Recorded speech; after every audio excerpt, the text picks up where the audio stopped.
Hi, my name's Ethan Lawrence. This is Jesse Leach from Killswitch Engage. Hi, I'm Scotty Wartooth. Hi, my name's Sean Smith. Hi, my name is Defects.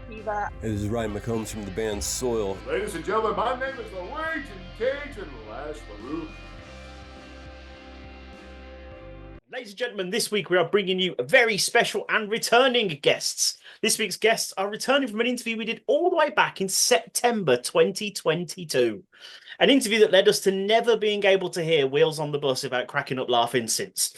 Today they join us to discuss the band's incredible debut record, Modern Era, and much more, as we welcome back Tony Marais, Harry Jennings, and Luke. I lost your surname on the thing. I'm going to edit it in to find you. Won't even know. It's all good, man. It's all good. And Luke Genders for the Chronicles of Defects 2.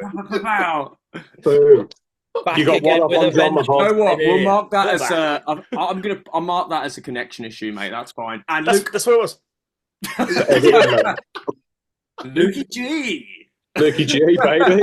Sticky boy. It's just a shit tear on your face when you can find it. I was like, shit, I forgot your surname. No, that's fine. It's because John Mahon actually fucking shouted me out on Kerrang Radio in the middle of the day and he pronounced my fucking name wrong. So I was like, I need to go into it. How did he pronounce it wrong? No, I'm going to make a guess right now. Luke Genders. Yeah, mate, he did me like a fucking my school teacher did. He was like, "Oi, Genders, get here!" Felt like I was being told off on the fucking radio. Oh, mate. John. Mad, yeah, it did, man. Sorry, I'm going to carry on. Sorry.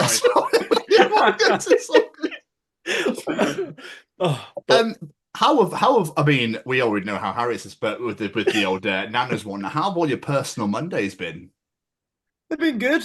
Good, yeah. I mean, I just do the same thing pretty much every day. I do a bit of workout, a bit of music writing, family life, that kind of thing. Rocket League. Rocket League, yeah. Rocket League. I mean, I saw you just sign in.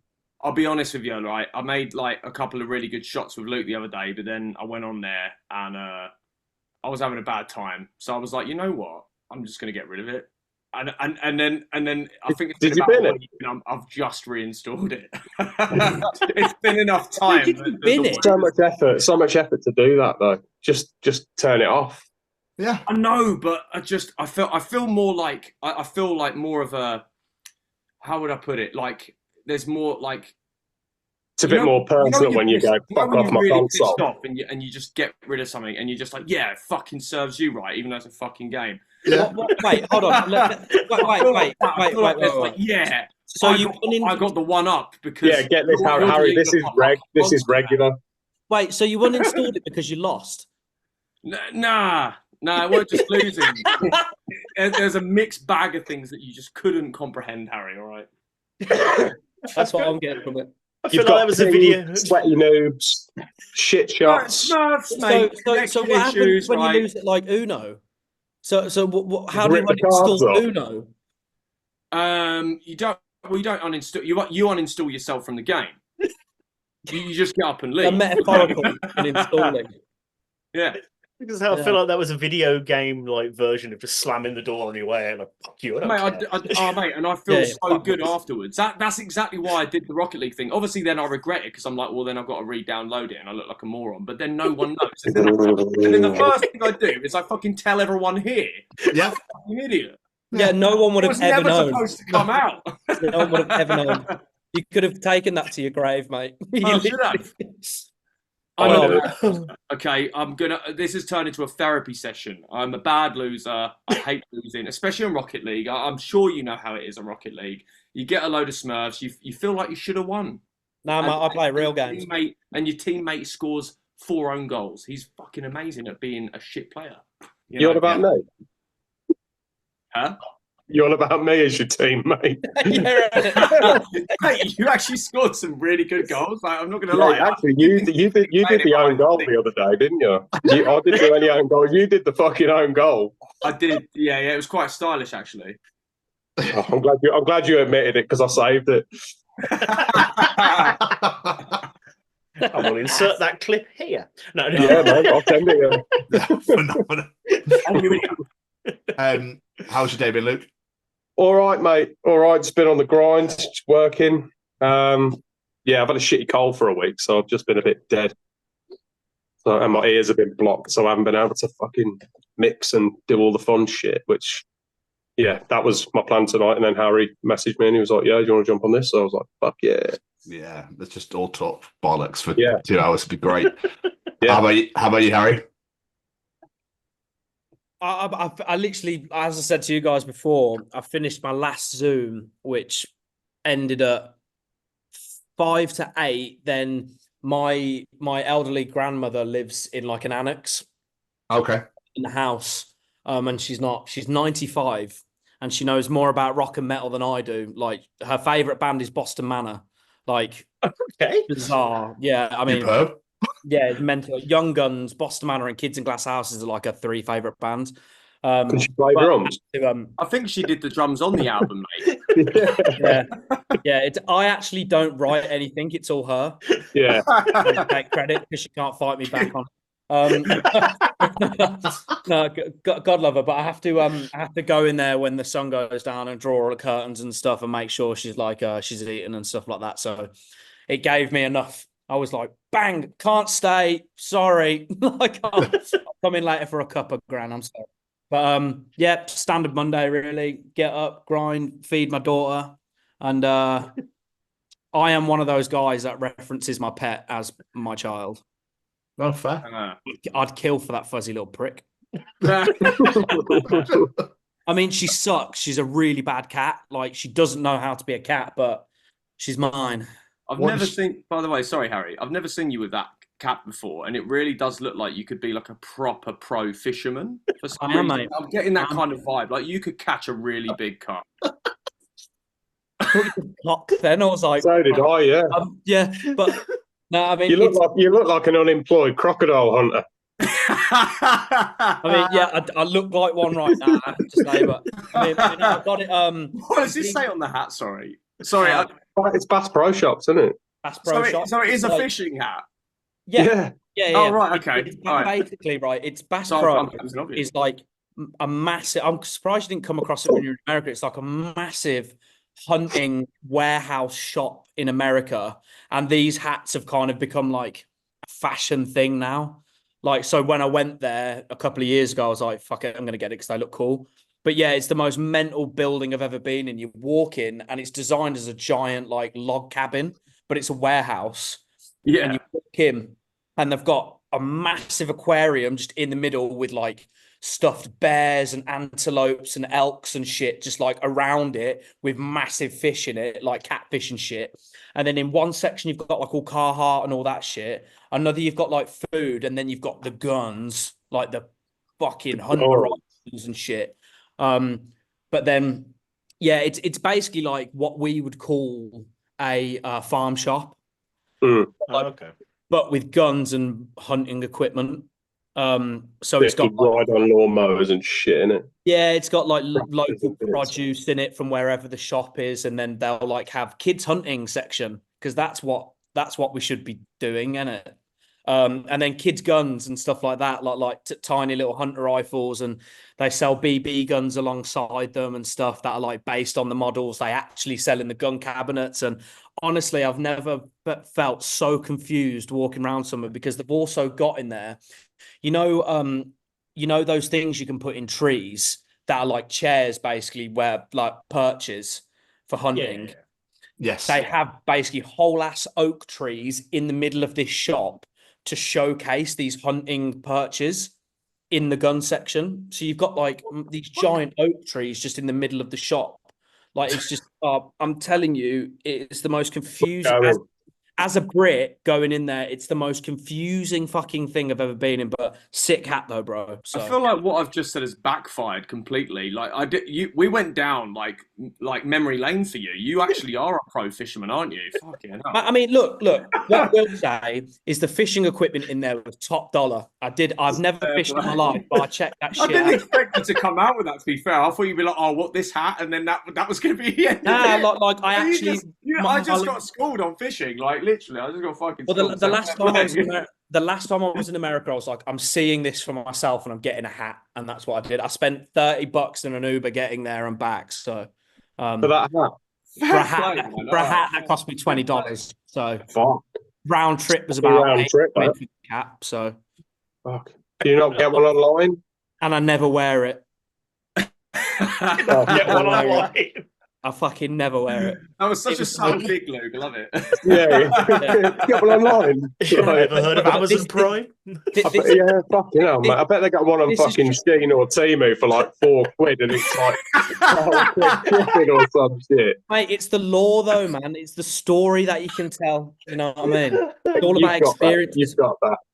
Yeah, and it's travelled 3,000 miles to sit here in Solihull. Be analysed by all the Podcast, night. mate. Love it.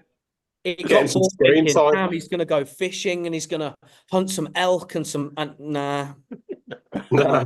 you just sat in my bedroom in Birmingham, mate. Sorry. It sounds like one of those stories where it's like, I went to here and all I got was this hat. Pretty much. Oh, I got a cool You've got Carhartt anything. t-shirt though. So, the Carhartt stuff was super cheap in there because they sell it for as what it's supposed to be, like hunting apparel. So you can get Not some designer thing. Yeah, so if you tried to get a Carhartt shirt in London, it would be like 40 to 50 quid, but out there it's like $15. So Nice. Love it. who's laughing now, boys? To be fair, I'm just going to shut up now. I was just trying to make it subtle. I got a story for everything, mate. Come at me. And then you've just come out and said basically you are a pro fisherman and whatever. I wouldn't say that. The only time I've tried to fish, I got nada. I got nothing. When I tried to fish, I got stung by a jellyfish one time as well.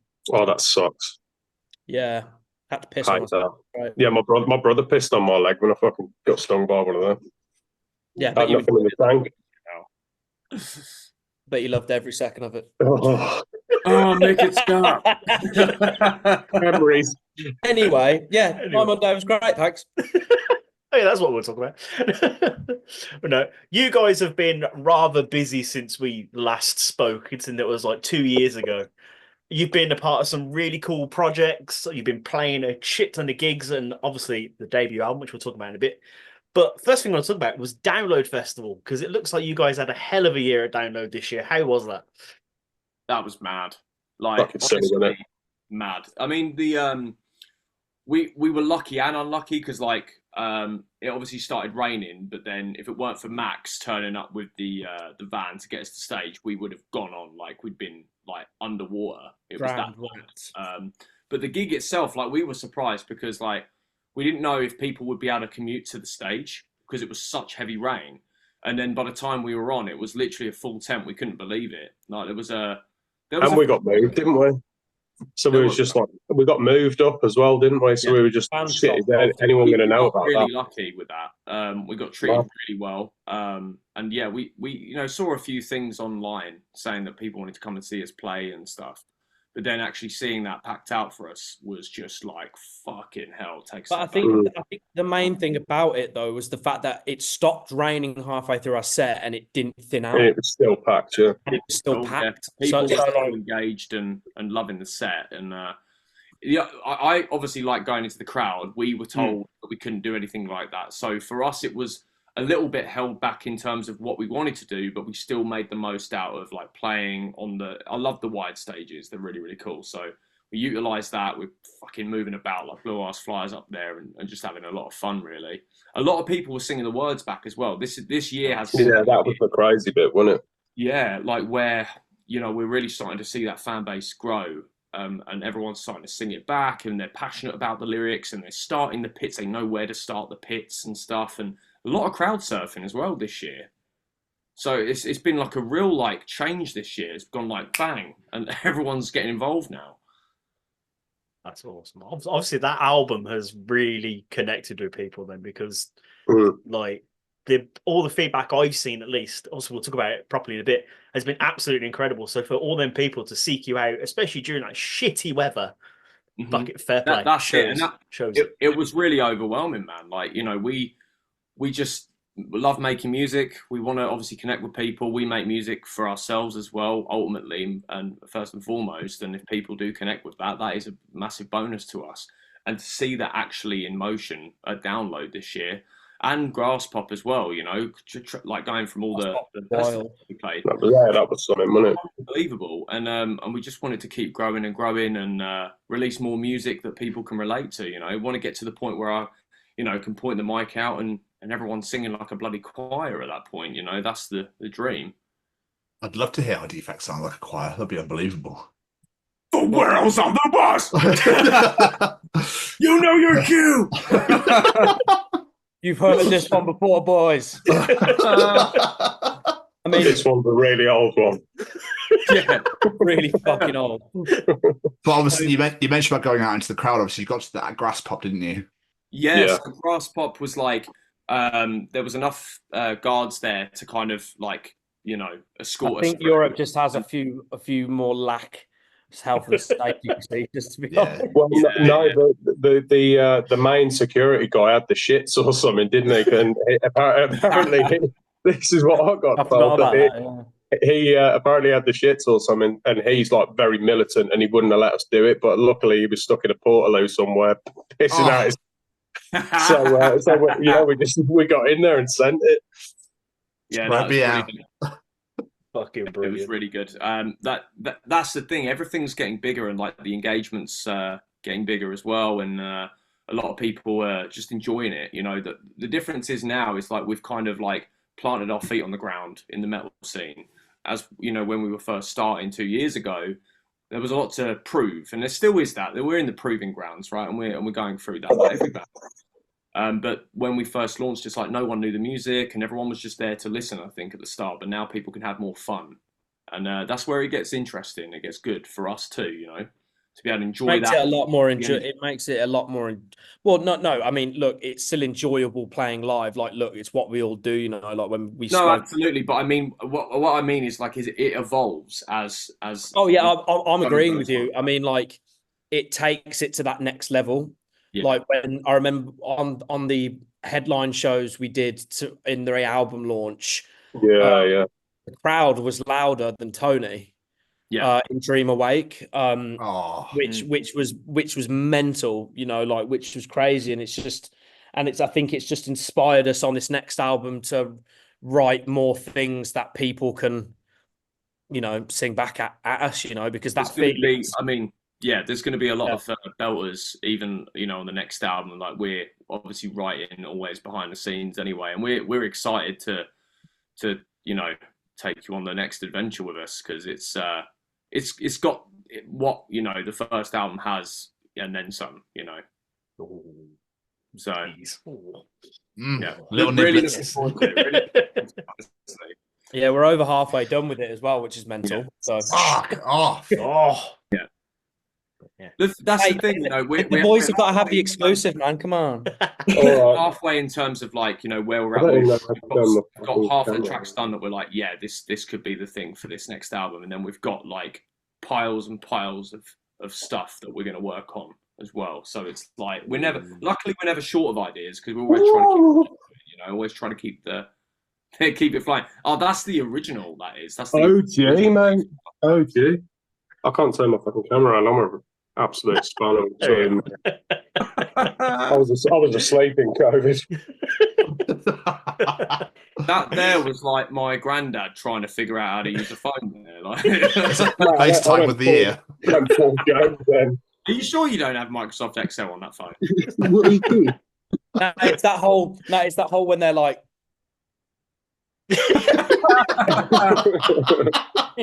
so, Using their what are you finger as doing? a pen. Yeah, what are you doing? Like literally, what are you doing? Use your thumb, bro. Got the Squint Eastwood eyes going on. Squint What East. That's brilliant. That's fucking brilliant. Stay with that. You know what the Yeah. title of this interview is. But you've obviously been out on tour with Mice and Men as well, twice, I believe. Yeah, Yeah, And man. culture. 2 times a lady, baby. And yeah, so I mean, how was all that began out in Europe? And I saw a video. I don't know. I think it might have been you, Luke. I wasn't sure, but someone had a megaphone and was like, "The next Oh, that train was arriving." Tony and Benny. Yeah, I can't help course. myself. That was Luxembourg, wasn't it? Hilarious. Yeah, we were just like People just going like, around, what? found this megaphone. So childish, but fucking hell, it's funny. With what, mate? It was so childish, but it was fucking funny. That's what happens when you've got a little bit of time to yourself, right? You just on sound check and then you find a megaphone. I mean, if you do anything that's considered sensible with it, you're an idiot. So Yeah, what are you going to do? Because the thing is, Benny's one of Put those. it down. Oh, no. No, but Benny took it to the next level because basically where that venue is in Luxembourg, it's by one of the main train stations, like there's the fence and you can see the tracks. So he was going, the train has been cancelled. And you could see all the people on the platform going, yeah, the boards and their phones and stuff. I was like, Benny, man, stop it. You're messing with a whole ass country's infrastructure right now. Like, it's just like, It's really funny. He's a fucking menace, isn't he? He's a menace, bro. He is a menace. When we was moving the van round, Benny was on the roof with me. Yeah. And, Oh shit! Yeah. Out, we were like, please move away from the loading bay as your vehicle may be clamped without warning, kind of thing. And literally looking up, and he's like, what the fuck is going on? Like, and you just see Benny just peering from the rooftop. What I love by this, like, obviously, it's in Luxembourg. Why are they having British announcements? Exactly that. Yeah. I know. Yeah, so that would be the first, like, fuck. They don't have national rail there, is that? Oh, so that was phenomenal. I had to watch it back a couple of times just because I enjoyed it so much. That's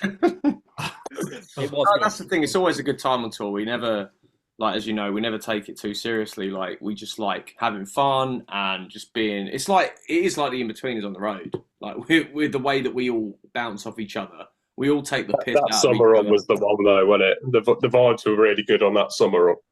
Mate, yeah, definitely. I actually had the thing as well. Like, early days was all about, all right, we need to do this, this, and this, and we were always so focused. Serious, and now we're like more chilled out. We're being a bunch of mates on the road, and yeah, we're just enjoying it, and the shows are going well. You know, if anything happens, right, like, you know, things go down with tech, you know, stuff. We don't get like in a rut about it. You know, we don't get upset about it. Things happen. And I think we've all learned to let go and just be like, we're going to have moments like this. It's life, and let's just enjoy the ride because we have our best moments too. I don't know if I was going to ask, like, obviously being on tour so much recently, has that like brought you guys closer together as a band? But you. Oh no, I hate every single one of them. Yeah, everyone apart from Harry's fucking sick. Yeah. Yeah. Yeah, everyone's cool, man. Just apart from Luke, he's a bit of a prick. Mate, I said it first. You can't just turn it back like Uno reverse and stick me. Fuck you. You know what happens though. I'm what not I will that say happy, is, yeah, no, we are all closer, but now it's like you know when you fuck with your siblings, it's that level.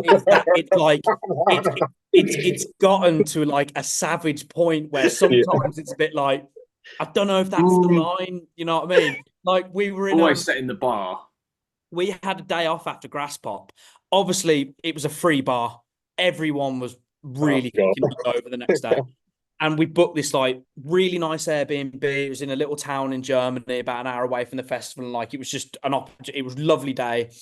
And our tour manager had gone and got my mattress from my bed, and we had a little balcony. And all of a sudden, he's just appeared from the kitchen with my mattress to lie down outside on it. And I was like, brilliant, cool. And he didn't even put it back. It was just out there all day. So I've gone for dinner with a few of the guys, and I've got a message from Luke just saying, yeah, he's thrown your mattress over the balcony. So at this moment in time, I'm having a lovely meal. Like, I'm on a canal somewhere. I'm like, chill. I'm like, mate, I had the best day of my life yesterday. It was amazing. Get this text. I literally threw my money down and left. Missed dessert. That was the first thing you said to me when you got back. You was like, "You fucking dickhead! I've missed dessert for this." Yeah, I got in. So I banged on the door and like pretty much kicked it open. And Luke, our tour manager, and our sound guy just stood there waiting for me, just pissing themselves because they knew I'd have that reaction. Obviously, they hadn't done it, but I was just, oh mate, missed dessert, man. That's what still I was angry about now, mate. I'm a sweet guy. I like treats after a rich bolognese. So it pissed me off, that did. I'd But yeah, say them kebabs that I day, just want to let you then. know, just in case you feel like you missed out, right? You did. yeah. It was it was really. Oh yeah, you were at dinner, weren't? Yeah, it was. Yeah, It was. mate. It I had such a good dessert, and I was pouring the amaretto shots over my ice cream.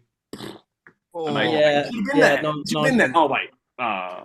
Yeah, it was me, Tony, David, and Benny, and I was just like, because it was literally like next door. You to were me. pacing. I remember you were like really fucking Mate, pissed I off. was I ready to anyone like. would be. If I got a phone call, I was like, yeah, your mattress has been No, thrown it was because Max had said it. Oh. So I messaged Luke. It nearly did get sent though, because me and him played What's the Odds. Someone chucks the mattress over the fucking balcony, but it didn't happen. No, but you were a prick because you went along with it. Because I asked Max, I was like, he was like, yeah, I've chucked it. So I messaged you before replying to him, like, has he actually? And you replied to me, yeah, man, I'm sorry, I'm just going downstairs to get it now.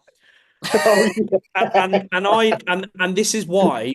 This is why I'm saying us being close is a bad thing, because I trust Luke. He's the one in the band that doesn't fuck with me, and that's gone out the window now. It's fucking off now. Game on now. You know what I mean? That's why I messaged Luke, because I was like, he ain't gonna bullshit me. So as soon as he told me he'd done it, I was like, he's fucking done it. He's done it. Like, he's taken it too far. The only remorse and guilt I have is that you missed dessert. I couldn't give a fuck if the mattress went overboard, mate. To be honest, I wish I would have just chilled out and had sweet vanilla ice cream. But you live and you learn. You live and you learn. At least I know for next time, if I do pull that one again, I will just send the mattress. Oh, he's fucking with me. Mate, I've got my ways. I've got my comebacks. Don't you worry. Oh, I'm waiting, baby. So I did want to talk about a really special event that you guys were a part of in Birmingham a few months ago, and I was there to see it. It's absolutely phenomenal, and that was the 1000 Light Show. Yeah. For those unfamiliar, what exactly was this? How was this pitched to you guys? So I mean, at the time, before I really knew about the event, I'd just seen a few things here and there from Jack, a mate of mine, who's the guy who put on the event. And I just said to him, I said, "Can I just be a part of this?" I didn't know that they were doing this special stage setup or anything. I just want to be a part of it because of like the year that I've had has touched base on mental health and everything like that with friends, and even like personally, I've gone through a lot, and I'm sure I'm not the only one like here in saying that. So it was one of those things where I wanted to be a part of something to address mental health, and especially something like this, a charitable event that would put money into something like this. I thought that would be amazing. And then we ended up getting a cool opportunity to be a part of it on the stage, sharing the stage with some of my peers, and playing Linkin Park songs, which, my favourite band, I wouldn't exist as a musician without them. So it was an incredible event. So much money was raised for charity in honour, of mental health, and obviously it was a way to come together over everyone's old favourite band, which at the time wasn't back. Yeah. And it was a really nostalgic, emotional event for everyone. And everyone had like their own little conversations touching base on mental health. It brought everyone together. It was a really, really special event. Yeah, and they managed to raise literally when they announced that 150 grand. Yeah. Which when they announced it, that is incredible. That literally incredible. So hats off to Jack and the whole Uproar team, because they're doing God's work in Birmingham at the moment for mental health. So anything we could have done to help, we were there. We would have moved heaven and earth to make it work. So yeah. What was the preparation like for that? Because obviously there's a shit ton of musicians playing these two songs. Well, to be honest with you, mate, we were just told the time to turn up, and we did. Everyone. I mean, the organisation that must have gone into something like that must have been insane, But we all had the musicians that were on stage from the band, so like Bullet for Valentine, Dream State, and like Stone Broken, and some other bands like that. Mallory Knox, Creeper.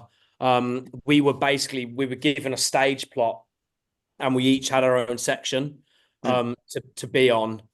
And the thing is, because they had the Linkin Park UK tribute act as well. Shouts out to those guys as well. Lovely bunch of guys and gals. But they were basically leading us. So they were set up as a normal band would, and we were placed around them. So all the drummers could see Sammy, the drummer, and she'd count the drums in. And I think they picked those two songs. Obviously, they're two of their most biggest songs, but they're actually really easy to play compared to their other songs. Well, I'm talking from a drummer perspective. Like, you know, it's very straightforward in terms of a composition. So I guess that's another thing that you probably don't think of when you're organizing an event with like 1,000 musicians. You've got to try find the song that it would be very hard to like fuck it up, basically. Because everyone in the room is a big Linkin Park fan, and we've heard In the End and Numb for 20 years. Yeah, like at least once a month for like the past 20 years, you know. Like I grew up with Kerrang and Scuzz. I think the video for In the End was on every morning when I was getting, maybe even twice. It was always on one of those hour playlists, wasn't it? Yeah. You know, like when I was getting ready for school. You know. Yeah, just even from way back in primary school, I remember getting ready in my parents' room because that's where the shower was, and I'd have Scuzz on the 12-inch thick boy. I remember we just got cable that year, so we had Kerrang and Scuzz for the first time. So of course, like in the mornings from then on out, I was in like year 5 or something like that. I was just like Scuzz. I was the same as you. Like every time it was on, I was always watching it. You know, 2005 to 2009, pretty much I was glued to it. Yeah, you guys are older than me, so I was a bit after that. Yeah. I'd finished school by the time you were getting ready for school. I started secondary school in 2006 and I left in 2011. Oh my Christ. Yeah, I'd already left by then. That's made me... The crazy thing, though, going back to this event, right, was when we started, we were all obviously given, you know, a spot on the stage, and I had a mic. Well, every vocalist had a mic stand, and like, you know, as we said, we practiced it all at home. We never practiced together, but the synergy was just crazy off the bat. Because we did it a few times, like we did some practice runs. We sound checked in the end, like just the people on stage. And so basically we ran each song 3 times and they filmed the 3rd time. So it gave everyone an opportunity to kind of like lock in. Yeah.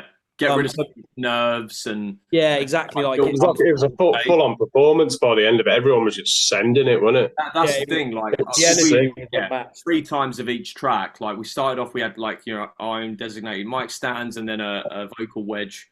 And I was kind of like, you know, after the first couple of times, I was like, look, for me personally, I'm better without a mic stand, and like I feel more comfortable with it. And everyone started doing that vocally, like just got rid of the mic stand and wanted to move around and interact with all the other vocalists and guitarists and really have fun playing.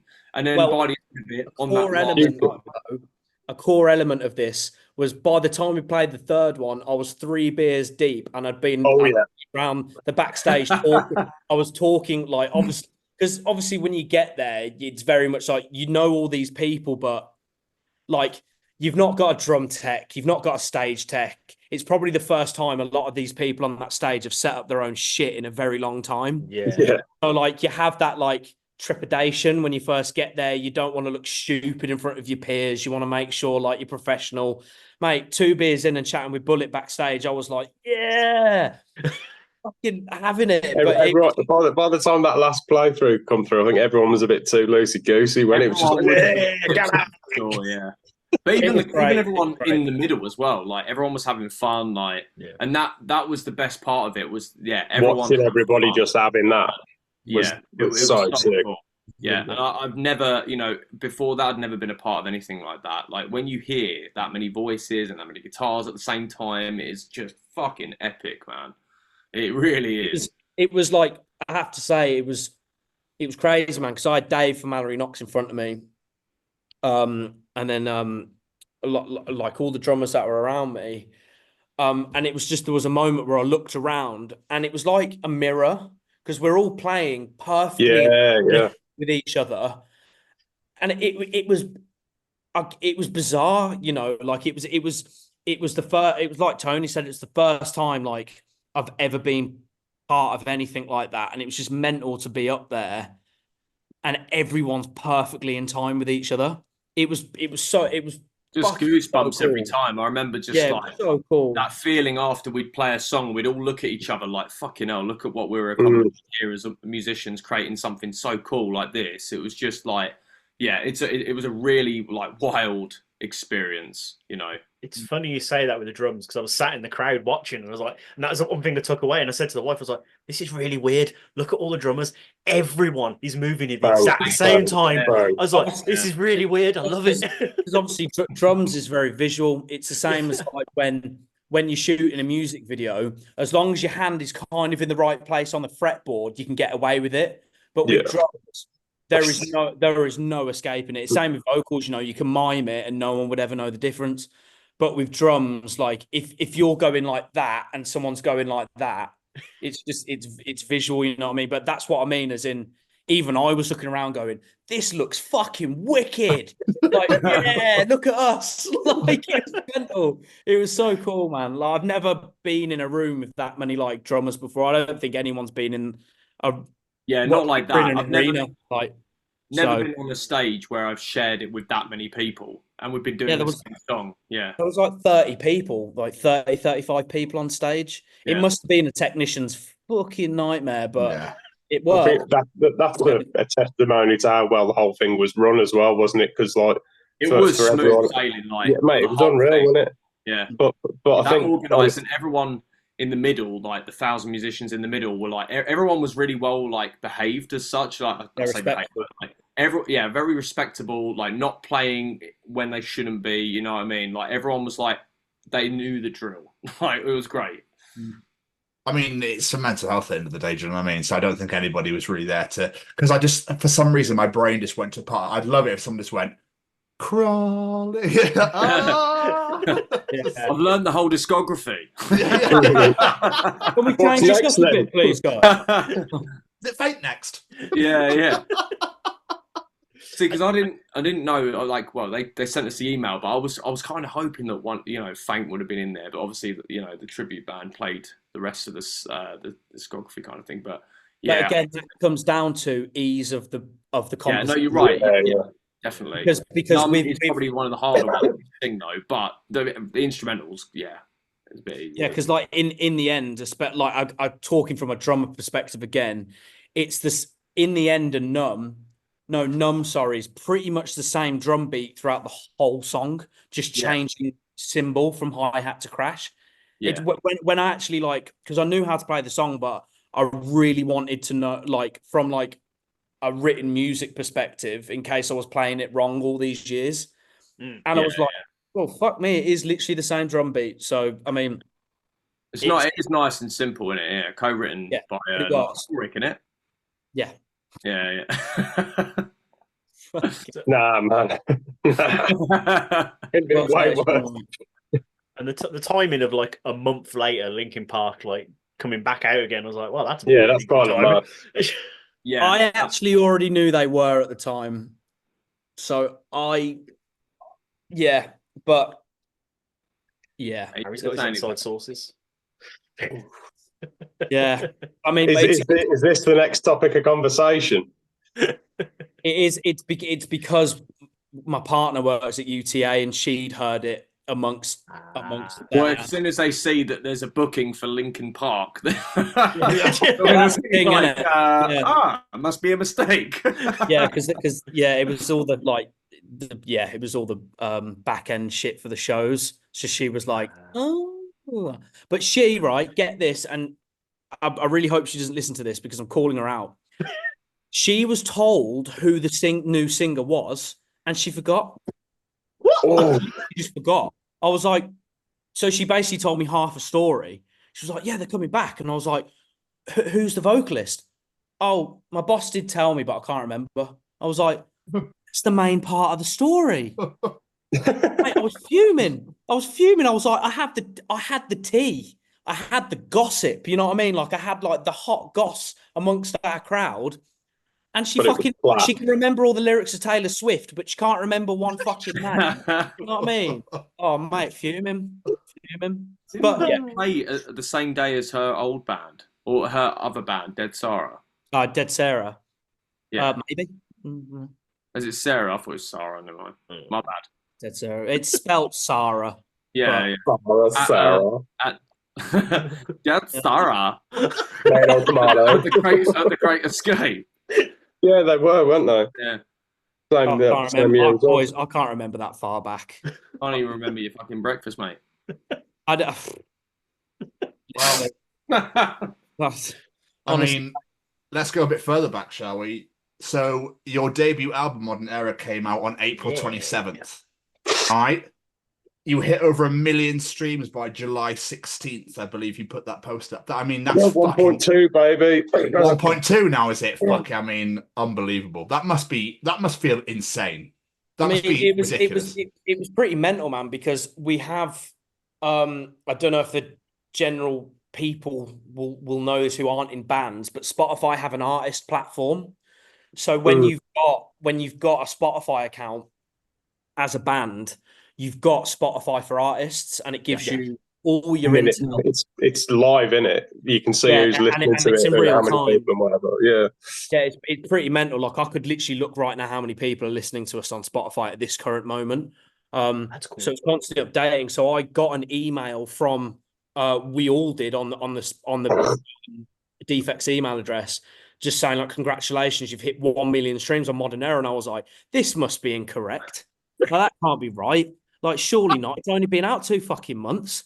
Like, but lo and behold, people must fucking like it. So there you go. Well, like I said to you and Luke when I saw you at Bloodstock, it's literally from start to finish fucking delicious. Just back to back bangers. Every track is unreal. Really appreciate it, man. Delicious is my favourite word you could have used to describe that. Wow. Modern Era, yum.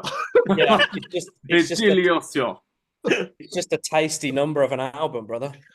Can't help it. That's the dessert I never had. You know what I mean? It's really you never had.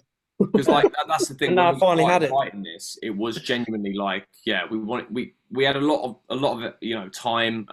There was no pressure of like time frame. With this that we're writing in a minute, like there is going to be a time frame. So, but we've learned a lot though. I think the difference is writing this album this time round is like, because obviously when you guys were first beginning to write it, you were making a formula back then, weren't we? Yeah, and we've got the formula. After the first album, we know what works, we know what we like, we know where we want to take it, kind of. But like that's the beauty of it, like in that first album process, it was like, because when I got on board, it was basically done in a demo sense.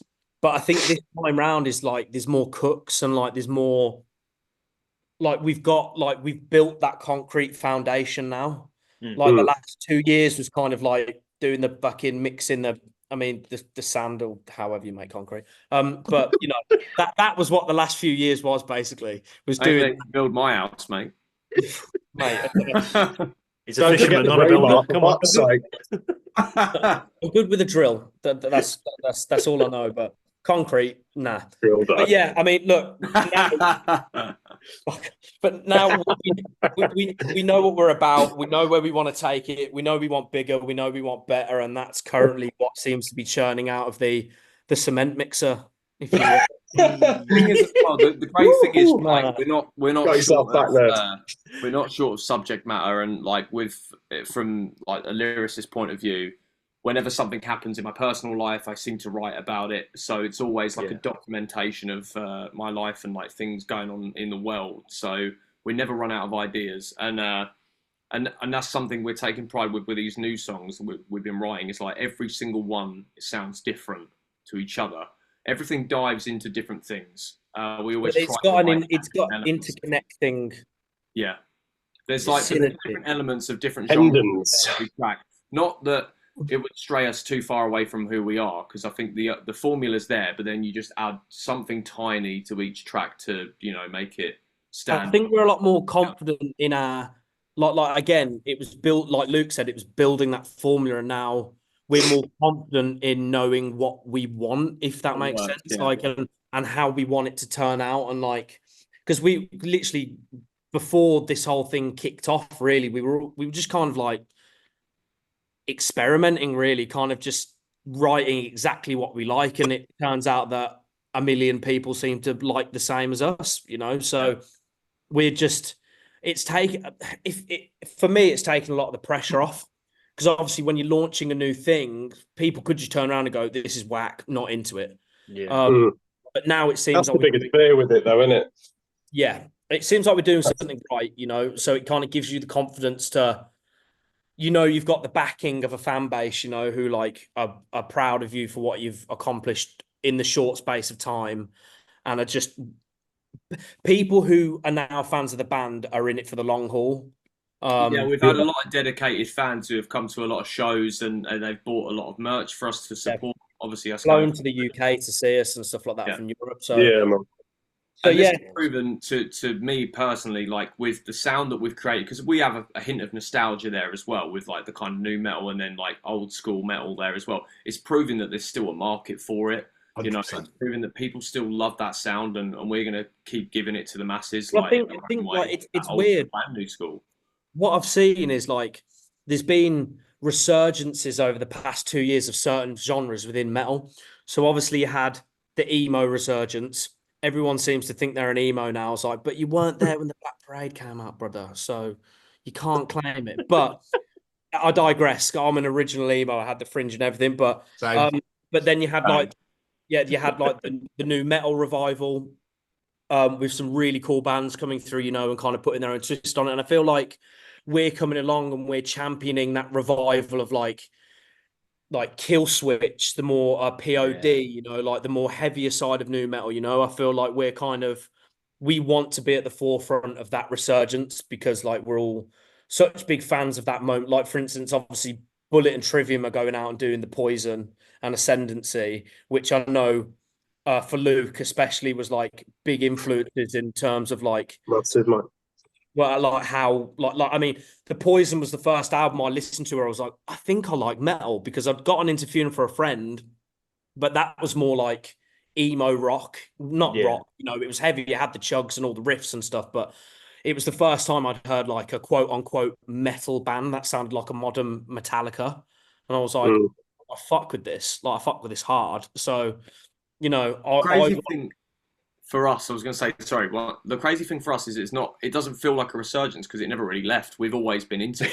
Yeah, exactly. We're just doing it. What's all this new shit? Not interested. It never left.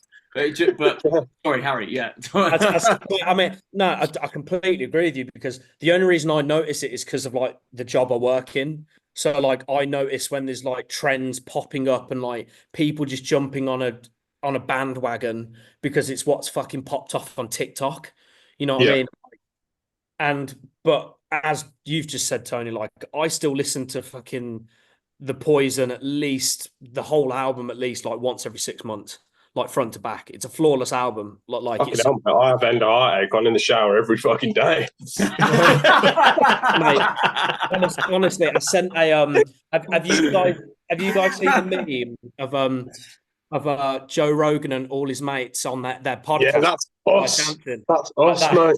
Yeah, it's literally someone put End of Heartache over the top of it and said, when the old school metalcore bangers come on, and me and my homies, and they're all just there like mate. And I sent it to my mate who I grew up with, and he was like, this song will never not slap. Like it will just never be enjoyable to listen to. So amazing. But obviously, going back to the album, you released quite a few singles before the album came out. Are there any songs that you didn't previously release that have gone over like really well, that have resonated with people? Good question. Recurring. Yeah. Recurring, it's a weird one, because Recurring always went down well live before we released it, and then I kind of solidified it. But yeah, I'd definitely say Recurring, or the one that's gone down really well as well live. Gone to Waste always goes down well live. Yeah. And goes, On my yeah, list. we always get a good response from that one. But that's the thing, like anything that's like real in the moment, like it always gets the energy going. Like people feel that kind of like emotion together, you know. So you end up having a really good experience with the crowd. So Where did the name Modern Era come from? Actually, just thinking about it. So, Modern Era like came about basically from when obviously COVID was going on. There was a lot of frustration in each of the songs that we'd written at the time. End of Days being about the whole corporate greed and sucking the world dry, and then ones like Lockdown were like tackling COVID head on. So it kind of was like, well, it all makes up this kind of modern era. It kind of those two words kind of just pieced together. And then I was like, right, well, let's keep going with this. And then we ended up writing like all the songs were kind of like a chapter of like what makes up a modern world, but the flaws of it. So that's how Modern Era was born. That is a gorgeous explanation. Another Heart to Bleed, I think, is another big one for me. I absolutely love that track. But for me personally, the title track itself, Modern Era, that whole song, I can't get enough of that chorus. I just can't get enough of it. That's on the daily, at least. Which one? What? It's different. It's different, isn't it? Oh, Modern Era. Era. Yeah. Yeah, Modern Era was like obviously like you know being a self-titled track. It was touching base on that. You know the whole in a nut. That was the song was like in a nutshell of what the fuck is wrong with the world at the minute. Like, but then obviously Another Heart to Bleed was probably one of the rawest tracks on there at the time. That's my favourite chorus. That chorus, I remember hearing that because I was sent like 6 songs like when Tony slid into my DMs about joining, and it was genuinely like that chorus was what I was like, there's something fucking special here. Like it wasn't just because I'd been asked to join a few other bands and I was just like wasn't feeling it, and then literally I listened to these songs and I was like, fuck, Tony knows how to write a chorus, baby. And it's just what it is. Like, appreciate it, man. But it's just comes from a lot of pain and hardship, but we get there. that's all right, mate. Don't worry about it. I'm joking now. We're on tour again soon, mate. We can give you plenty of that. I think it's a gift and a curse with that kind of thing. It can create really powerful moments in the music that we write, but then at the same time, then it can force someone like myself to relive it over and over again. Because when I listen to music, that is kind of, you know how it is. Some music's got that power to unlock memories that you never knew you had, yeah, or live experiences again by the theme that it creates, right? And Echo Chamber's one of them for me. I've some days I've got through the track live, and as my bandmates have seen, some days I've had it really tough where I've really struggled with it. And even with Another Heart to Bleed, like that was written at a point where genuinely, right, I had a bit of a mental wobbly, and I basically went out on the streets for like a good couple of days, didn't contact anybody. And that's how raw these songs are. Like these songs are like written in moments of time where fucking hell, man, I needed some help. Like, you know, so and now I'm out the other side of it, and like I try to write music in a more like say not a grown-up approach, a more organized approach, where it's like I'm not doing it in such a raw format that's going to damage me or like cause issues down the line with playing songs live, or you know what I mean. It's like there's a limit now of where I go emotionally, and I don't dive in past that point where it's going to hurt anymore. So you don't want to be fucking grilling yourself daily when we've got like 6 weeks of touring. That's it. And so there's always a limit on subject matter now. Like I'll write about stuff that can be real, but then I'm writing it from a third person perspective a little bit more, instead of always a first person raw perspective that I'm then forced to kind of relive. And I know that's why I relate to Linkin Park so much, because Chester would always write first person, like he'd always write about his own stuff and how raw it was, and probably was hard for him to get through sometimes as well. But that is a gift and a curse, but it can create some really powerful moments that obviously I'm proud of at the same time. So yeah, you know. I was gonna say, like, obviously when you're belting these tracks out and that sort of thing, does it not help you almost heal in a way because it's you're venting it out? You know what I mean, in that sort of form, or Yeah, no, 100%, and that's why, from a live perspective, I always give it 110 because, like, I feel the music. If I didn't feel the music that I was writing, I wouldn't be able to portray that live. And Yeah. I go for a lot of vocalists. You have to really relate to the music. But like I said, it's a venting thing, and it can depend on the day. Like, if you had a really bad day, something had happened in your private life, and like you were just feeling a bit miserable, you go to sing one of those songs, it's like the icing on the cake to that evening, like, and you absorb all that negativity. But then obviously on the other side of it, you're like, oh well, then I can sing it and vent and get that out of my system, and then after the show I feel great because it's like a therapy at the same time. But it can depend on the day, you know, especially because with me, and I'm sure it goes for a lot of people, like, I wouldn't say mentally like I am completely okay. Like, I think everyone has moments, so like it really can depend on the day and what is going on in your life. That can make a difference to when you sing that song. We touched on this earlier, but obviously we're just talking now about your lyrics. When we were talking earlier about crowds singing those words back to you, that's got to be one hell of a moment. That's why, like, that's the thing. It's real, and the people who've come up to me afterwards, and we always talk about lyrics and stuff, and they're like, oh, they capture a lyric from Gone to Waste, or in the second verse, for example, or like recurring, like even when I write some of this, I bounce ideas obviously with my bandmates, and it's really nice to hear, like, when Luke came and said, oh, I really like that part, I can't ignite the spark when I'm in the rain, like all these things, like it just gives a good feeling of like I'm at least wording things right where people can relate, and like people can kind of use it in their own lives, in their own, you know what I mean, like that's a really nice feeling, like to know that lyrics are healing people and relating to people, instead of it just like, oh, it's a song that sounds good that could be played on the radio but it's got no substance. Like, the whole point is it's like it does something for people, the way that when I was younger, that's what it did for me. With all those bands coming through, Linkin Park was that band for me, and that's why, you know, they made such a big impact. So that's why I take that, and yeah, it's so good to hear that feedback for sure. You know, I'll never blow smoke up your ass, but that shit you sent over the other day that we've solidified as a new track. Well, is yeah. So we've written a song. Probably the fucking best you've ever fucking done, mate. Appreciate that, bro. Yeah, I'd love to hear it, boys. No, nice one. You have fucking heard it. Yeah, not properly. You I have. haven't done it, did I haven't fucking mixed it. Oh, I was going to mix it tonight, but he ain't sent me the fucking stems, has he? I've been busy, but I will get it. Busy? I saw you clock on a Rocket League at 5 to 8, motherfucker. Okay, we called out there. Yeah, we can see when you're on PlayStation Network, you know. Eyes everywhere, baby. Man, sat here waiting for stems with the fucking Titanic theme tune on. The one where they play the recorder really bad. Mate, I got the string quartet coming in a minute. It's been a pleasure playing with you boys. Yeah, it has, mate. Yeah. Pleasure mixing on my own. And they literally look like the dudes from the Titanic.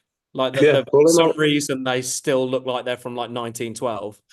Yeah, mate. Well, but that cost me a bit, but they'll get me that's what through I it. was saying with the lyrics, right? Because obviously, like, they've always been very straight and to the point, not always poetic.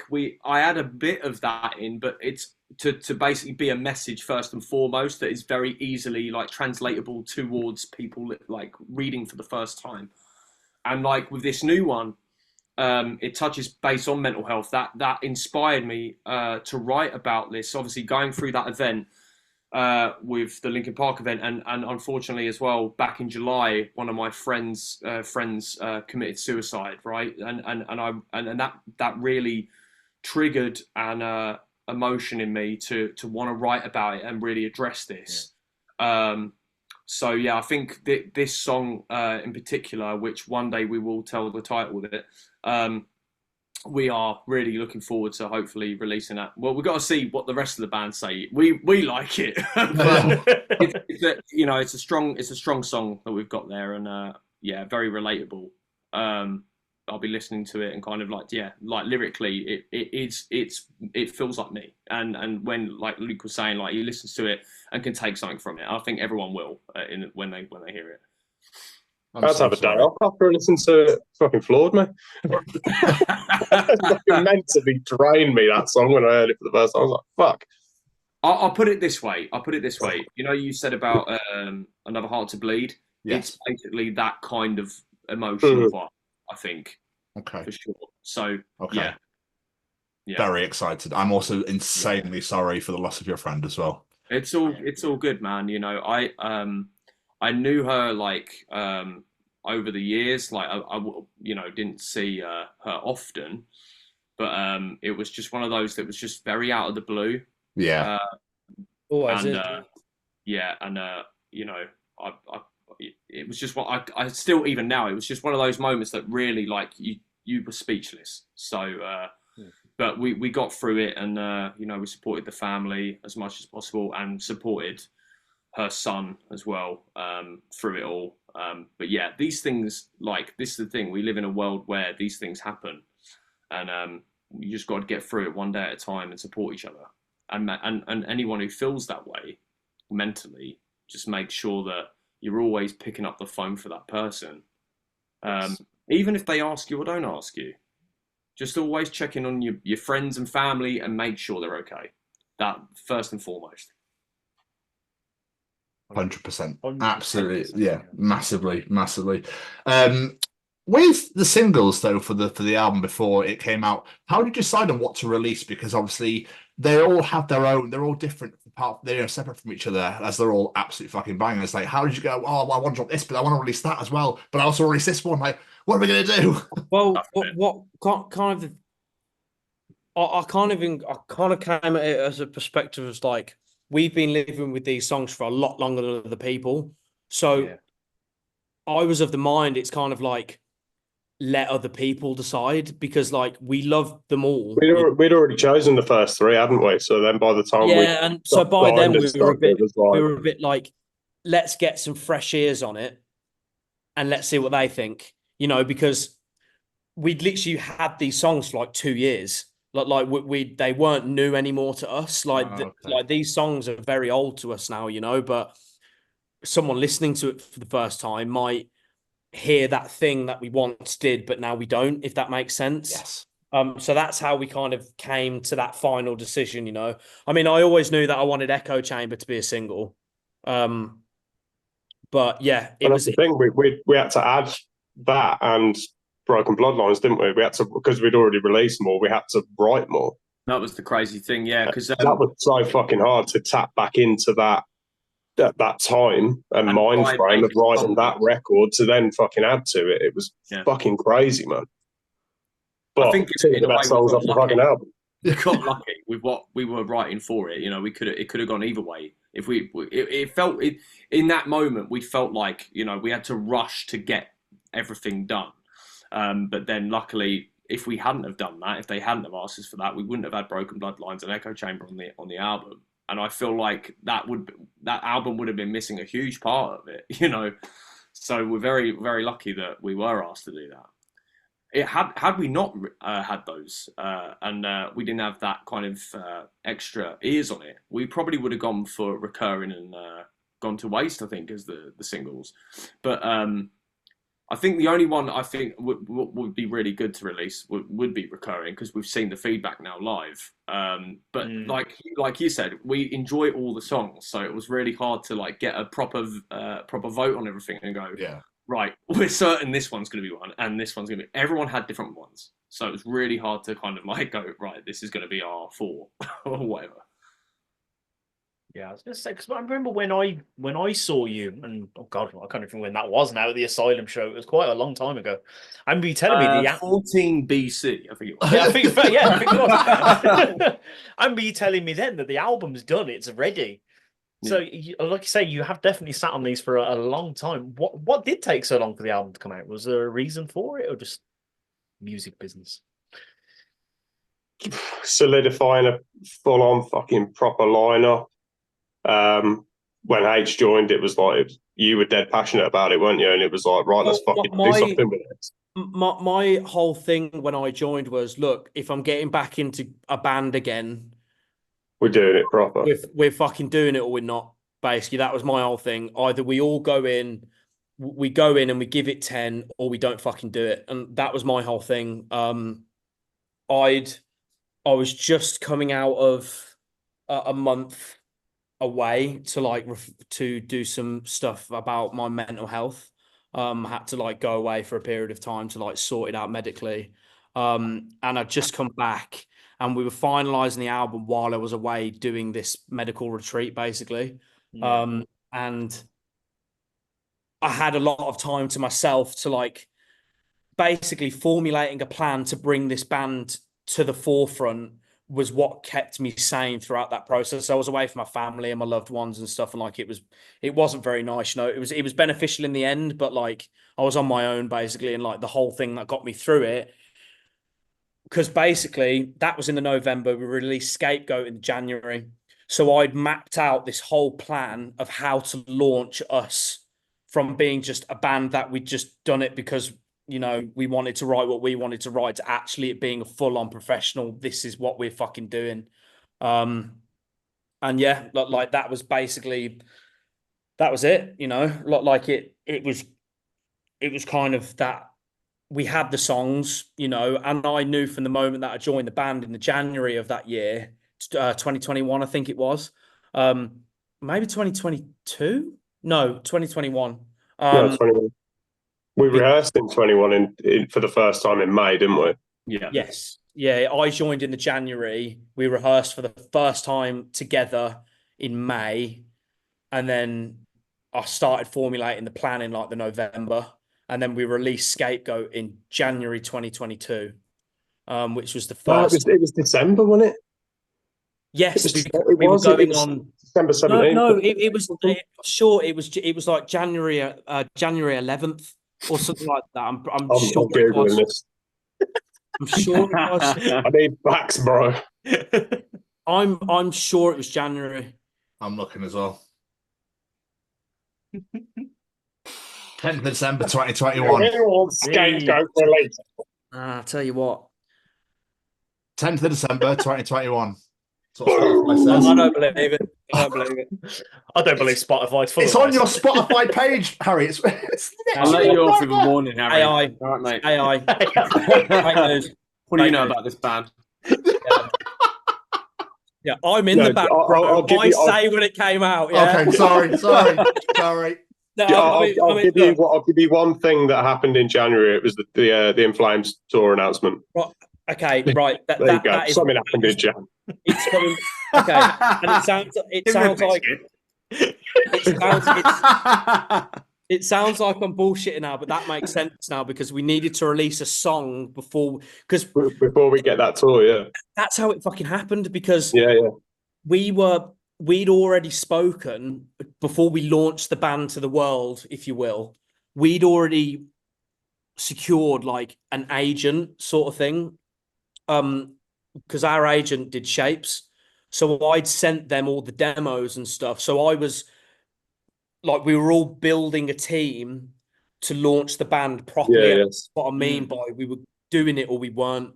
Like, we weren't just, oh yeah, smash it on Spotify. I was getting an agent, a manager. Like, I was like, right, I'm in my late 20s. If I'm going to start fucking touring again, I want it to like go kick in and start growing fast, you know?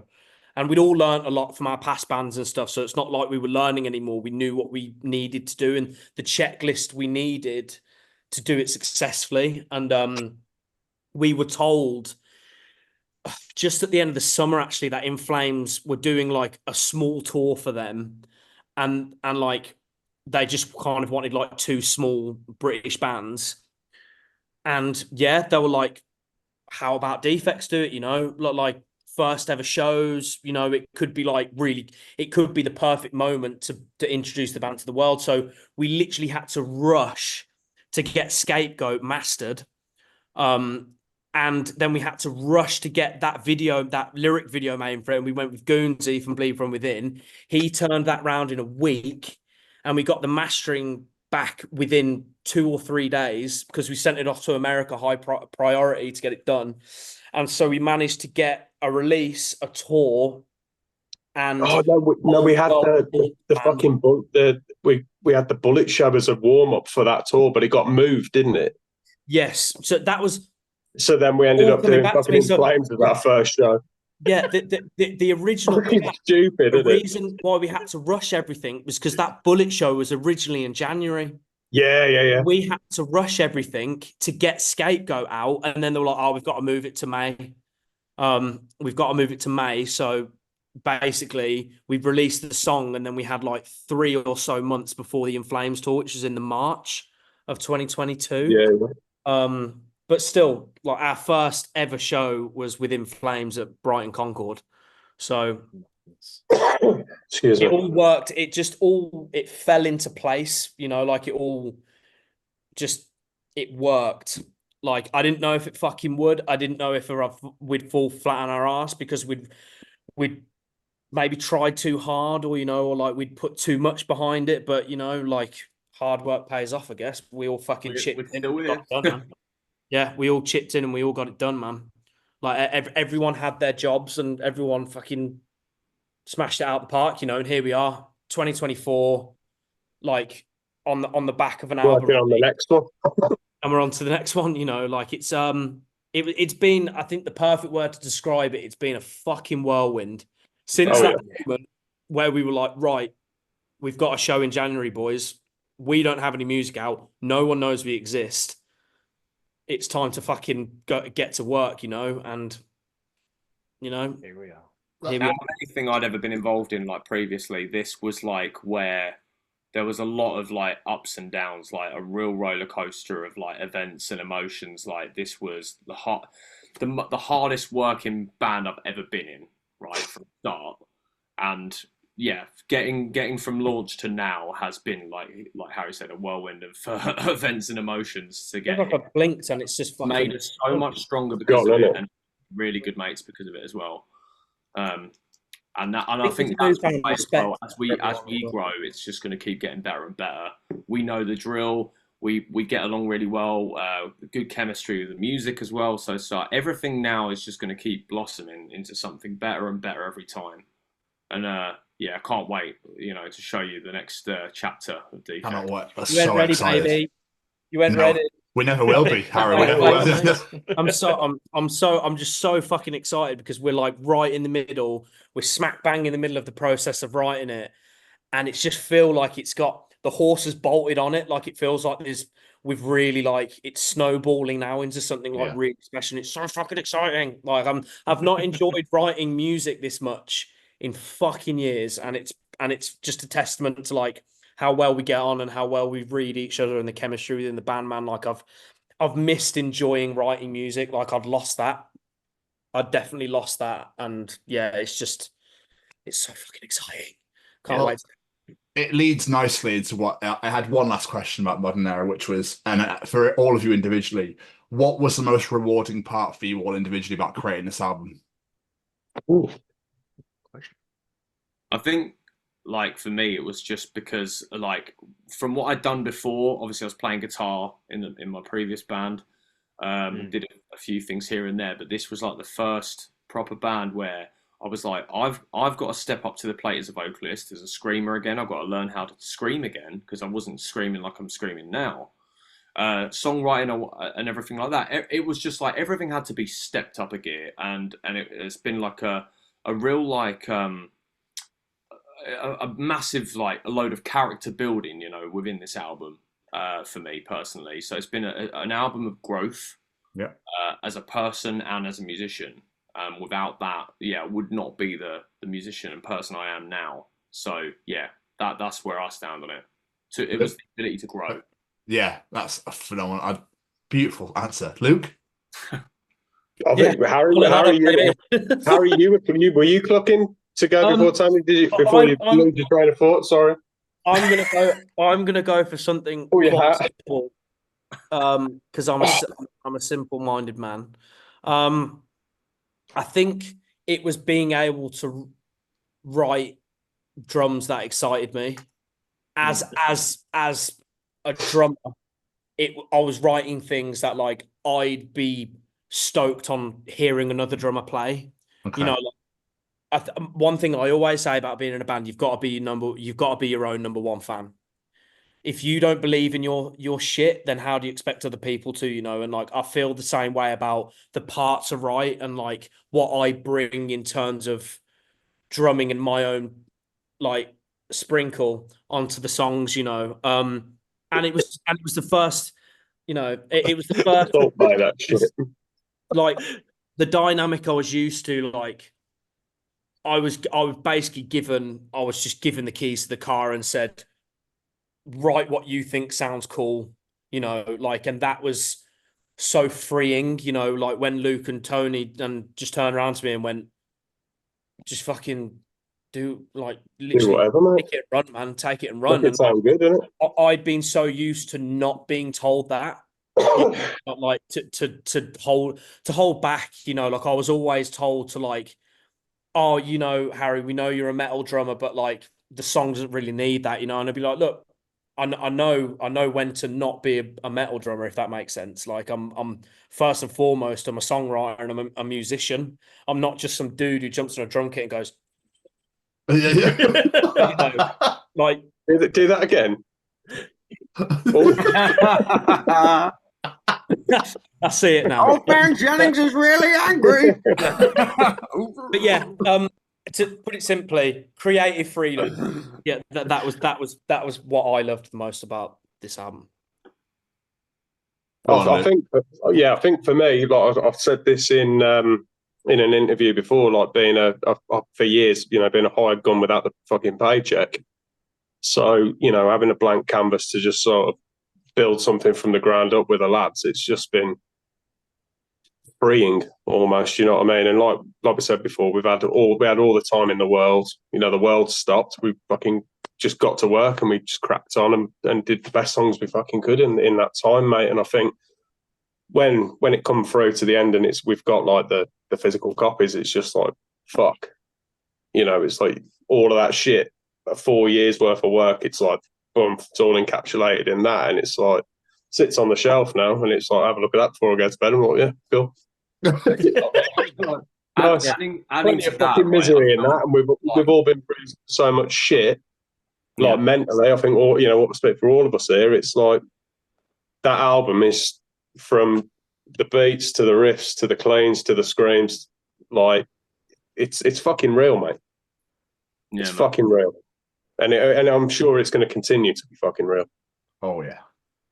I will say this, mate, as well. Like adding to that, it's like I've never been in a situation where I've been writing like this and we've been bouncing ideas off each other and getting more and more excited. That's the thing. It was just so easy. It was so easy.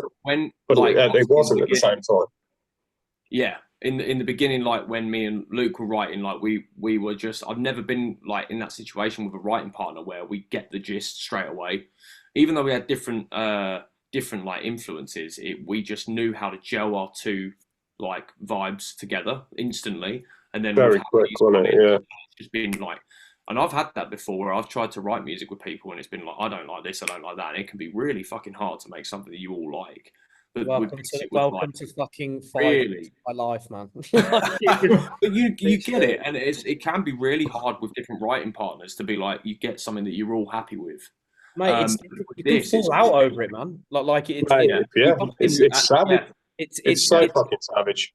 It's because it comes from the heart, you know, and like you're passionate about wanting to go a certain way, and like I think it takes a lot and shows a lot about your relationships with the people you work with that you can so easily come to a conclusion that everyone's happy with, which is what has happened the whole way through this current process of writing the second album. It's just been like, that's sick, you're awesome, yeah, we're great. Like it's not being like bringing out the best in everyone when and encouraging like that kind of cohesion, you know, instead of shutting. It's really at the moment. It's really fast as well, isn't it? Because everyone's so fucking hyped about getting the next mix for the next fucking song, so we can all hear it. You know, we've been in that demo stage of these songs for fucking ages, and now it's like we're doing pre-pro, and it's like, yeah, fuck yeah, like you gas to get home from work and work on it. Yeah, mate, it's 3 to 5 working days at the minute. That's the delay on my brain when I wake up in the morning. No. Before we let you get out of here, though, we do have to mention you boys are going on tour at the end of October, taking Profiler and Knife Bride out with you across the UK. How excited are you for this tour? No, my words. Yes, Come on, man. fucking Going back to already got the guitars in the case. He's ready, mate. Going back to what I was saying about like when we saw a difference with the way people were responding at downloading that, we're just looking forward to seeing like how that's grown from the summer to now. How many more people have heard, how many more people are going to get involved in the pit? What's it going to be? Like, what are we saying for October? What are we saying for November? It's going to be. Who's going to tear it down with us? Yeah, I mean that's the thing, man. It's like this tour has been a real collective effort, and like it's a real, like, we said this about the album release shows, but like I think this is just like a real capping off such a brilliant year for us, before we go away for album 2. And yeah, come to a show, man. Like, it's going to be so much fun, and like we might have a couple of surprises in store. We're still talking it through at the moment. And there's more to come in terms of Defects as well. There's something cheeky coming out in a few weeks, so keep your eyes peeled for that. But yeah, very excited for the Bloodlines tour. It's gonna be crazy. It's gonna be crazy. Have you been keeping all of Tony's voice notes again, Harry? Is that what it is? They came out. You know what's really weird about that? You know what's really weird about that? I found the session 2 days ago, and I was sending bouncers of it to our crew group. So I've got one that I call the Star Wars bar. It sounds like when when they go to the bar on Tatooine and you can just hear all these weird aliens talking. One sounds like that, and the other just sounds like what I imagine a really old German man sounds like when he's really enjoying an ice cream. No, don't ask me why. Whenever I listen, I will email it to you. It's amazing. Like, it sounds like, imagine he's really, and he's outside a bar and he just goes, oh, like when he tastes it. That's literally. It's like Einstein has just tasted like fucking triple chocolate for the first time. You know what I mean? Like, I still can't even remember like what we were talking about when we sent those, because we all did our own ones and then you just banked them all. Yeah, because some of these are like 2 years old. Oh yeah, mate. These go back to like 2021. Like, I've got in my Logic session, there's 30 tracks. All of different voice notes that you've sent. Not one of them is anyone else. It's all Tony. One of them is anyone else. I love it because you put it for the intro of Scapegoat. It was like, whoa. Yeah, do not put that on the fucking in-ears track. Because no, I'd done it to the actual song, like the actual backing track that will come out the PA, and I sent it to the band group at the time. This is literally like at the end of 2021 when we thought we had this Bullet show, and Luke just fully turned around. We weren't as close as we were back then, and went, no fucking way is that going on. And I was like, bro, I am joking. Like, he got like well serious about it. He was like, we're not fucking doing that, man. I was like, yeah, I know. It's a joke. He's doing it funny. Legit. If you want to hear it and Tony allows it, I will let you. No, I've got no shame, man. You're getting two. I've got no shame. It was just so funny because he had 40 fucking voice notes like going off at the same time, and then it was just like after that, get out of my life! Like, it was so. It was so funny. It was fucking.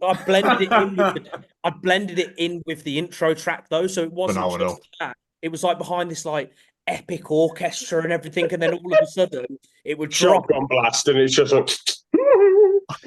That's what it was. It reminds me of that Mortal Kombat thing, isn't it? Yeah, it was just just before the shotgun in Scapegoat. It was like, like, it was a complete fluke, to be honest with you. It sounded fucking mint. It was great. Stick it in, see what happens on show one. I Oh, don't think anyone would even notice but us. No. Because Oh. Tony's out there going, get the fuck up. So no one's going to fucking be able to hear it anyway. Yeah. I'm going to put it in. You lot will know it's there. You'll know I it's have there. to- All right. Bury it in some reverb and delay. It'll be fine. I won't clock it. Raw dog it, baby. Ooh. oh, I'm very excited to see you all in Bristol. So I'll be there in Bristol. Yeah, Sure. man. Sure. The exchange. Be good We to like catch that up. Well, it's sweaty in there, isn't it? Oh, can't wait. Yeah. Stage is so I mean- high. I do feel like there's a lack of oxygen because, like, I struggle to breathe up there. I really do. Luke, do you remember Every when time. the last time we were at exchange? With the subs. No. When we did it with Of Mice, and We did we'd Flace, gone- we'd no, oh no, who were we with at the exchange?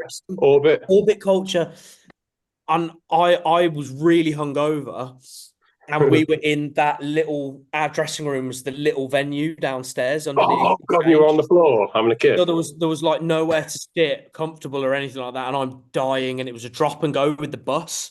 So Oh, we were shit, it was, with yeah. Orbit Culture, so I could have gone and had a nap, curled up, you know.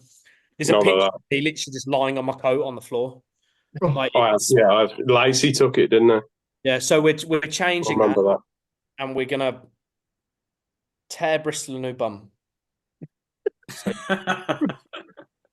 Come Got down. that Bristol. Oh, You're yeah, gonna I'm get gonna a make sure you're Bombshell. Good night. And on that note, please come to our tour. Yeah, please, God. We're getting too old to be playing to nobody and sitting in basements on Gover. Mate, that Orbit Culture tour made me, and the summer made me realise I'm not 21 anymore. No. Fucking hell. I've been sober for a few weeks now. I'm feeling happy about it. Can't do it, man. I just can't get super drunk anymore the day before a show. Just can't do it. I don't know how you manage it, to be honest. I used to be able to I'd be flat out drunk, 3 a.m, kebab all over my face at in some uni hall, and I'd play flawless the next night. Now, No. it's like James can do it, can't he? Oh, mate, James is just James is a fucking animal. James isn't human though; he's an actual vampire. So, so he's not. He doesn't work like the rest of us. Incredible. Mr. Stevens, do you have any more questions? No, that was my lot. I'm just very, very excited to see you all in a month or so. I'm very fucking excited for the brand new album. Beers, man. When you get down that, yes. Oh yeah, man. Hell Yeah, fucking yes. It's gonna be glorious. I'm very excited for that. And I just fucking love you guys. I just think you're great. Not because you're Love here. you, man. And Modern Era is just superb. And if that's anything to go by, it's just onwards and upwards, and it's going to be fucking unbelievable. I'm telling you, thanks, this second album is Modern Era injected with the most ruthless ketamine you've ever seen in a rap. So, not like it's just fucking. Well, no, it's not. That sounds like a fucking shoegaze album, bro. So basically, album 2 has the potential to paralyze a lot of horses. Is that what you're trying to say? That's how fucking strong it is, man. That's the PR campaign sorted. Yeah, mate. It's like a shot. I want a good time. Like a shot of Jeff the ketamine. Races is going to feel be your fucked. legs. Tony, if that's not the album cover, I'll be gutted. Yeah, just a horse. Well, didn't Deftones do that? Like, yeah. But ours is going to have a couple of tablets. So, And they'll be upside down with the hooves in the air. but it will be an actual picture of a horse, though. Just No silhouettes for defects. Just upside down. yeah, just really crudely. White pony, upside down. Silhouette me. Like, yeah. Silhouette of him. There you go. That's the title. Silhouette me. Phenomenal. Sounds like a Radiohead album. Yeah. Oh, great. Just to piggyback on what Tom said there, no, but we checked you guys out originally before we spoke to Harry at Bloodstock in 2022 as well. 22, yeah. And we've flown the flag for you guys ever since. You guys are not blowing smoke at you. You're fucking incredible. The album is incredible. Thank you, and we bro. cannot Really wait to appreciate see where you guys are going. Thank you so much, dude. It's people like you that give us the fuel, man. So Absolutely, man. honestly, it's Sure. we owe you guys a lot of thanks for championing us from the start and stuff like that. So Really, yeah. The pleasure's all ours, honestly. Sure, man. As well. Really grateful. Yeah. Gents, thank you so much for taking the time out and your very busy evenings to spend some time with us today. It means the absolute world. It really does.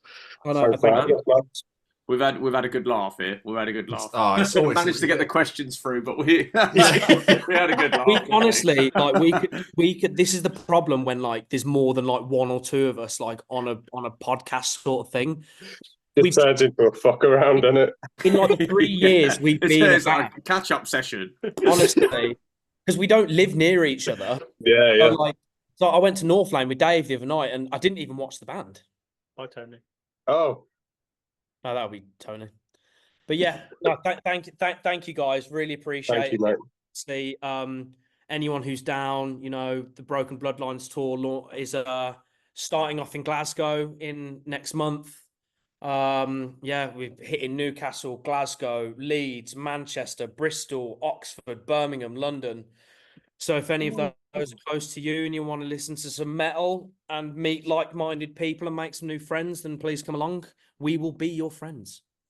We will sing with you. We will have a beer with you. We will chat with you, and we will all be one big happy family. Annoyingly, I can't make the Birmingham show, which I'm gutted about because I live in fucking Birmingham. But I'm going to see if I can try and get to another show on the tour because I don't want to miss this. So I was going to say, I'm going to see if I can come to Bristol. Tom, Can I just say the most Tony thing ever? He's just text me saying "fuck." Yeah, he just texted me saying my fucking laptop just died. Fuck my life. Charger's there somewhere. I needed them fucking vocal stems tonight as well. To be fair, my laptop is literally on 5%, so Yeah, I'm that's fine. only gone. Let's get you boys out of here anyway. Boys, pleasure. No, honestly, boys, Thank I'm you, really looking boys. forward to seeing you next month. Come down a bit earlier. We'll grab a pre-show beer. We always like going next door to grab a burger from the pub next door because they're always good burgers there.